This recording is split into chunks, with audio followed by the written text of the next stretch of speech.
oleh karena cukup menyulitkan memahami bahasa-bahasa simbol di dalam nubuatan-nubuatan yang dituliskan di Alkitab. Beberapa pendeta maupun orang awam mengatakan bahwa Daniel dan Wahyu itu adalah misteri yang sulit dipahami. Tetapi Kristus mengatakan bahwa para pembaca harus memperhatikannya. Artinya, dengan pertolongan Tuhan kita akan bisa memahami misteri yang ada di kitab Daniel dan Wahyu. Dan Allah sudah memberikan satu motivasi ketika kita memahami nubuatan yang di kitab Wahyu.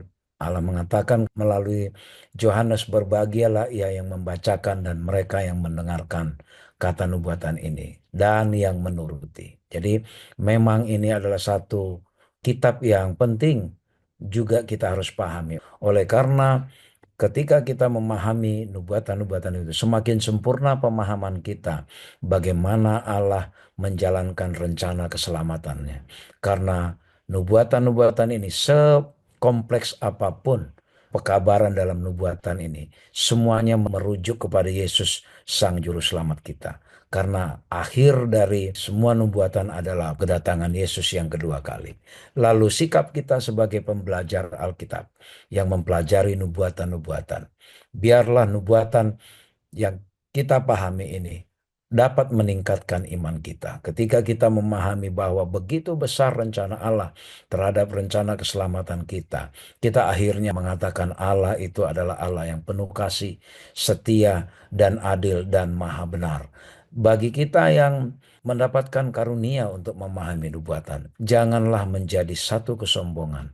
Jangan membuat pemahaman kita terhadap nubuatan ini menjadi alat menghakimi orang lain. Oleh karena orang lain mungkin tidak paham atau bahkan mungkin orang lain adalah menjadi yang menggenapi nubuatan-nubuatan yang buruk. Tetapi pastikan ketika kita mempelajari nubuatan ini harus meningkatkan iman dan kerendahan hati kita. Lalu hati-hati dengan pemahaman-pemahaman yang liar dan spekulatif sehingga menafsirkan nubuatan dengan serampangan dan akhirnya kita menjadi tersesat oleh karena kita tidak sungguh-sungguh memahaminya.